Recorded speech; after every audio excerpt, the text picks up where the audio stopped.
Okay, welcome back to my videos here on change detection. So this next one we're going to do is called multitemporal, uh, multitemporal classification.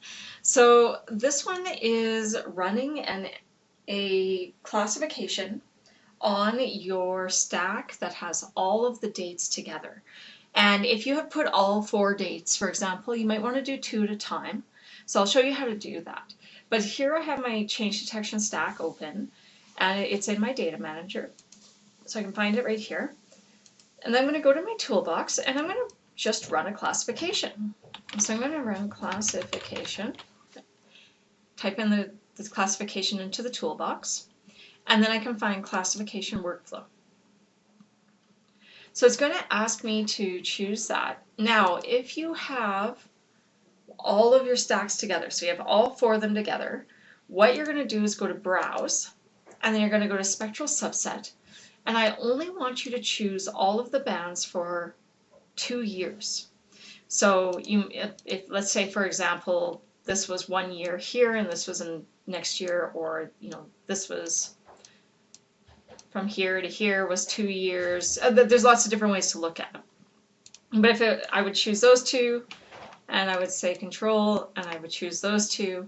I'm going to choose all of the years that I'm trying to compare. So in my case, I have 2 years that are stacked together, and I want to use all of my bands, like all of my transformations. So when I say band, I'm really referring to the channels. And so you want all the channels that are available for you to be able to apply this. So in my case, I have 18. You should have at least 18. You may have a couple more depending on how many transformations you've done. So you can press OK, and then OK, and then you're going to click Next. Now there's 2 ways of doing this. You can use training data, or you can apply no training data. So for example, if you're looking at burn scars and you know the areas that did have burn scars, you can actually say, okay, here's my shape file, or create the polygons themselves by using training data. My expectation is not that you're going to do that, but you are welcome to do that if you feel that it's going to give you a more reliable result. But in my case, I'm just going to go to no training data. I'm going to hit Next. Now, my requested number of classes is 3. What I am trying to get from this is, do I have no change? So both of the transformation stacks for each year look pretty much the same. Is one higher than the other? So do I have an increase of something, or do I have a decrease of something? So that's what it's looking for. So it's kind of a really in-depth look at all of the transformations that I'm applying. So if you have something in there as well that is really not applicable to what you've done, so maybe you did a TCA and you're looking at water level rises, then the TCA may not be very applicable, and it could possibly impact your result here. So it's just something to keep in mind. I'm not expecting you guys to, again, be like super experts in what you are doing, just to kind of get that general idea of what's happening. So if you include something that's really not applicable to your project, don't worry about it, it's okay. Like, it's just a good part of what you have. So I'm going to do 3. I'm not going to change anything in the advanced parameters, so I'm going to hit Next. Now, depending on how many bands you have, this can take a really long time. So we'll give it a chance to think, and we'll watch the progress bars, because that's what I teach. So we'll give it a few minutes here.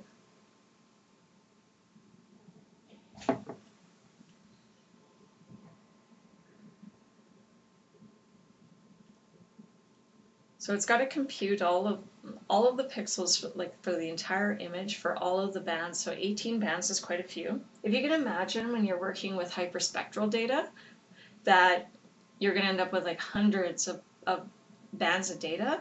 So then it becomes very, very long to try to interpret. But okay, so here is my image. So if I go here and here, this is what I get. So I can see that I really only have 2 classes. I have none of this class 1. Oh, maybe a couple right here. I can see a couple pixels right here. So these are like the extremes of something very different, which in my case it may actually be noise. But now I can see there's really only one type of class and another type of class. There's really not three classes in this case. So if I'm happy with the result, I can definitely hit next. I'm going to try something a little bit different with mine. I'm going to go with 5 classes. And the reason I'm going to try 5 is because I only had those 2 show up. So maybe what I can do with 5, and I don't want to go any more than 5, but maybe what I can do with 5 is now I can see 3 classes maybe, or something that is like biggest, like the extremes of like big changes or big differences, and then there's kind of like moderate differences, and then there's that center one of like no differences. So that's what this is trying to do. So again, this is a benefit of being able to go back and forth within this wizard. It might take a few minutes for you to do it and run it. I really only suggest doing it one at a time instead of all of them at once. So if you wanted to go from the beginning one and the end one, do that. Or if you want to do like the beginning one and the second one, and then you just want to do the second one and the third one, and then you want to do the third one and the fourth one, which is really what you're going to have to do anyways to give me a time series. But that's what this is showing. So in my lectures, you're going to see that I talked about how you can kind of have like more change and less change and no change or negative change. It is hard to really describe in this case in terms of positive and negative. That's an easy one to think. But you can also think, oh, it's this particular class that's making a bigger difference. All right, so now I can see a little bit more in my image here. So I can see that I've got some green, some yellow, some turquoise, and some dark blue.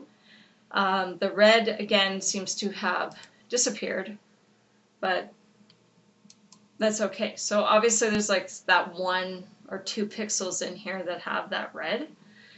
But this gives me a little bit better idea of what's going on. So there's really nothing that did not change at all, or whatever falls in this class. So let's just, if I were to just look at the things below it, and turn them all off here. Just like on supervised classification, we've got to do this anyway. So I know that there's lots of vegetation in here in this region. When I turn that on, I can see that that doesn't get covered. So I was like, okay, well, let's try this one. Nope, that's not it either. So this one. So my dark blue is showing this thicker vegetation. Now, if I think back to my thermal, for example, I remember that there was really like very little change in that region, especially when it came to temperature. So perhaps that the like this forested area is actually very similar. Now, and if I go back here and here, I can see that these are looking like the areas that we had the bigger changes compared to that one, which we also had large changes as well.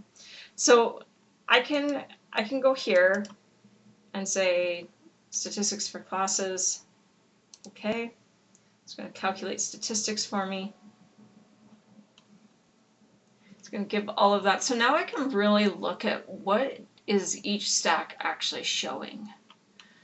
So I have 34 pixels in the red, and this is what the red is doing. That's kind of all the values all the way up to 18 channels. So we can definitely see that these red pixels, there's something weird about them. The blue ones, or that's not blue, this is blue. The blue ones are the opposite of the green, so they're showing opposite change values. And then the blue seems to be mostly positive, or the light blue, teal. Yellow is really, really static. It doesn't seem to change a lot. So we can see how many pixels are in each of those.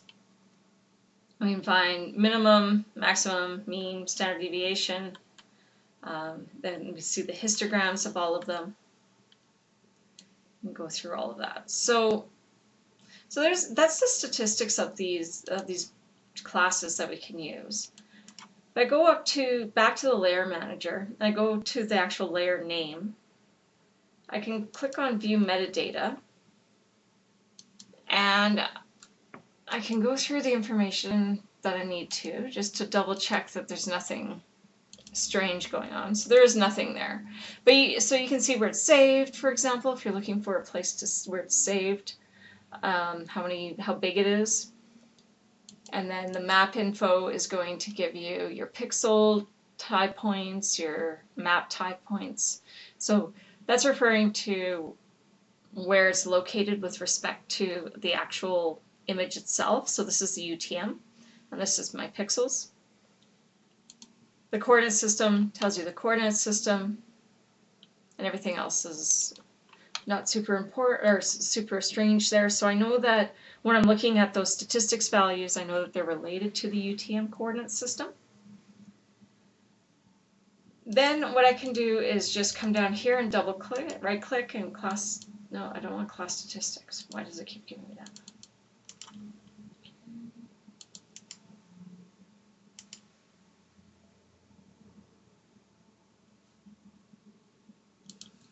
We are going to go over to the toolbox. Let's highlight that. And why? Oh, because I'm still. The reason why it's not showing is because I haven't actually officially stopped my classification yet. So, like, why is this not working? This is a problem about having two screens. Okay, so I have to finish this up. So I hit next, let that finish up and do some cleanup for me.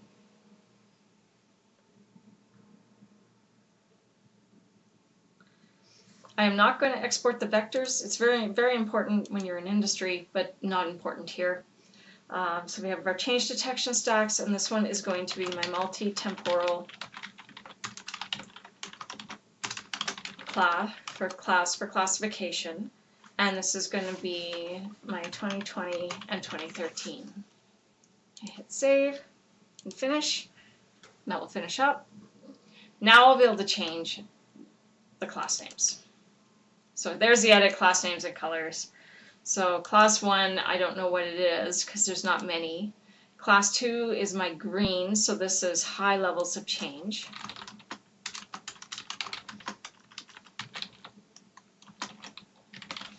And then class 3 is my blue, which was my low change color values. This is just what I'm thinking, right? Of course, with 5, it's a little bit harder. And then class 4 is my yellow. So this is moderate change, moderate high change.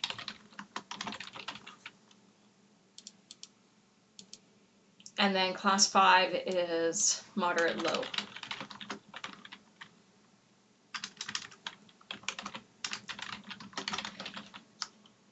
Again, I'm not looking for you guys to be experts in that, just to give that a try. Whoops. I did not do that right. Let's go back there. So this one should be moderate high, and then class 5 is moderate low.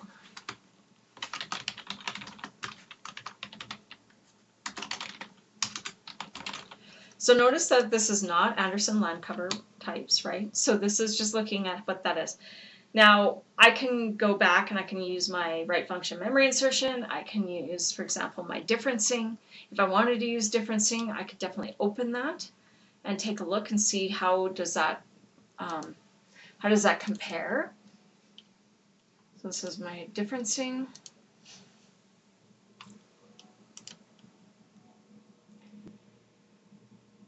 Again, remembering that with the differencing, it's only one value that I'm really looking at. I'm only looking at the temperature. So if I turn this one on and off, I actually see, like, for example, this region here. I'm going to zoom in a little bit. This region here is actually really interesting. So maybe I am incorrect in my assumptions. So you can see how the green, if we remember, we go here, the green tells me that it had a positive, so it increased in temperature by 5 degrees. And then if I turn this one off, I can see that these are showing that what I considered moderate and low change. So maybe I was wrong, because that's actually an increase in temperature, right? So going back and checking to make sure that you actually change the names correctly is really important. So it does take some time to look around. Obviously, like, this road is in yellow, right? It shouldn't be a very high change. I can't imagine, other than cars driving along it, that would actually impact the roads. So the roads should be pretty much like very little change. So if that's being shown the same as this region here, then that should be a low change region. So again, take that time to look over it and kind of analyze that a little bit. But that is how you do the multitemporal classification for your image. This one's a little bit harder to interpret, so don't worry if you are having challenges with it, but definitely give it a shot. See if you are seeing some really interesting changes. It really works best if you can get 3 classes, but if you can't get 3 classes, try 5 and see what you can figure out. No more than 5 though.